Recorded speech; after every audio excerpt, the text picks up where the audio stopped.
Barbecue. Today we're going to smoke St. Louis style ribs on the Kamado Joe Classic 3. Today we're going to season the ribs with Heath Rowell's Everyday Rub and his cherry rub we have here. We're also going to do a 50-50 mixture with Grump's wine and Mitch wonk sauce, which we have here. We'll do about a tablespoon or two of each just to glaze the ribs off and finish them off. And in the meantime, we all like to have a snack while we're waiting on our ribs to get done. What we're going to do is we're going to take sausage and smoke it, and then we're going to toss it in Rusty Griffin's Smoking Temptation finishing glaze, and we'll serve those as an appetizer. Okay guys, we have our St. Louis pork rib laid out here for you guys to see. A couple of things we need to do before we season this and get this on the grill. First thing I like to do is do a little trimming, try to get some of this fat off because seasoning does not stick to fat. We'll just take this off, get as much of it we can off. Any loose meat that's just hanging around on the slab will just burn up. We got a little bit of flat meat here. We just want to take that off.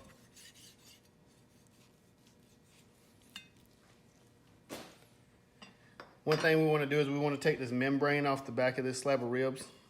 Seasoning does not penetrate the meat with this membrane on the back. And also it's very chewy. Just isn't pleasant to gnaw on and eat.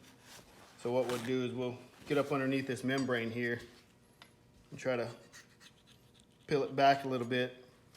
The easiest way I find to get it off is with a napkin. Grab a hold of it. Hopefully you get it all off in one pull. If not, just come back and pull the rest of it off. I think we're gonna get lucky.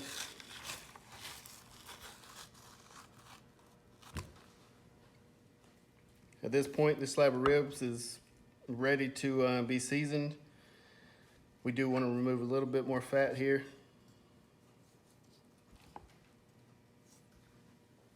Okay guys, we mentioned we were going to use Heath Rowell's Everyday Rub and Heath Rowell's Cherry Rub. We do need a binder to help this seasoning stick to it. We use yellow mustard. Just put you a little light coat on there. I start at the top because whenever I flip these over, I'm going to put mustard on the backside, and I like to start seasoning from the backside.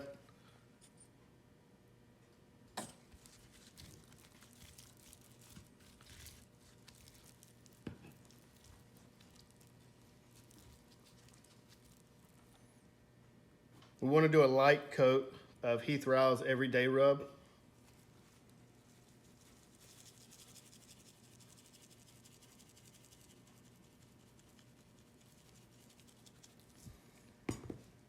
And then we're going to come back in with a heavy coat of Heath Rowell's Cherry Rub. We're going to get that beautiful mahogany color off of this cherry rub. What we'll do is we'll let this rub tack up. A rub, you don't rub, you just pat.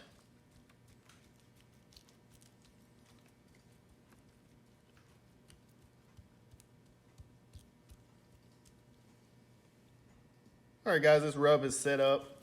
Notice when we go to flip this slab of ribs that our seasoning isn't falling off. So now it's time to season the opposite side, the top side. Again, everyday rub lightly.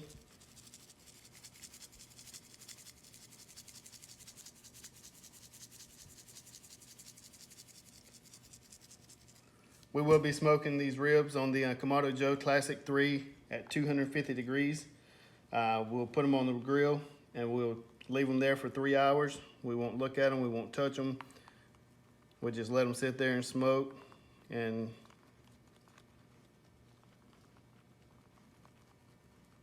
all right guys, we're outside at the Kamado Joe Classic 3. Our grill temp setting on 250 degrees. Let's go ahead and pop this open and go ahead and get everything on the grill. Let's get it going. We do have a cherry wood to go along with this cherry rub. We're also going to do that sausage I mentioned earlier because we are going to get hungry waiting on these ribs to get done. So we have that little appetizer, and like I said before, we'll toss them in Rusty Griffin's bourbon glaze.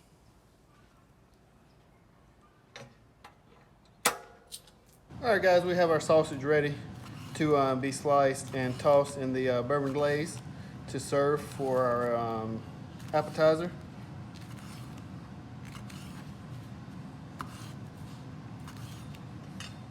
As mentioned before, we'll take Smoking Temptations bourbon glaze, finishing glaze.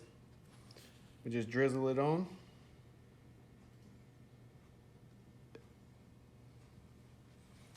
Give it a little toss.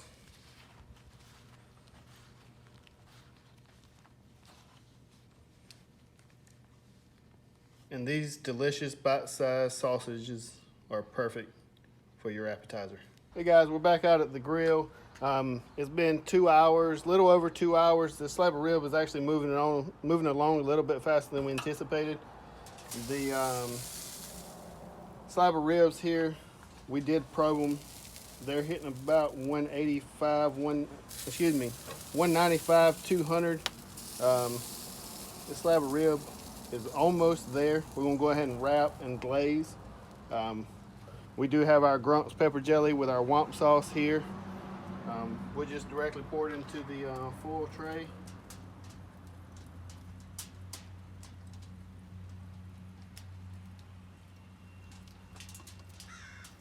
We're gonna take the slab of ribs and put it upside down.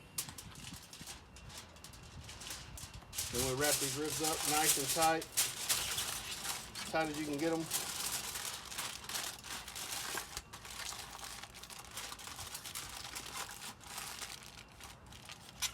Toss them back on the grill.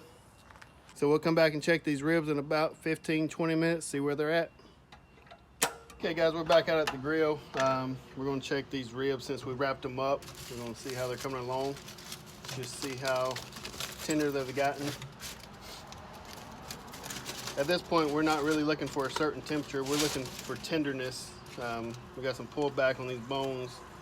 Look, they're just about to pull out. They're perfect. These things are right on schedule. We're getting some nice break when we pick it up and fold it. These ribs are ready to go. We're gonna pull these ribs and let them rest for a few minutes, and then we'll slice them up and show you what they look like. All right guys, we're back. We've let these ribs rest for about 15 minutes. Let's get them up to full and take a look at them and see what they look like. These things are beautiful. We have that rich, deep mahogany look that we were looking for. We're gonna get to slicing these things and taste them and see how they taste. The way I like to slice my ribs is I like to slice them with bone side up so you can see where you're cutting. That way you get a perfect slice on the rib, and then you'll be able to see what kind of bite you get out of your rib as well.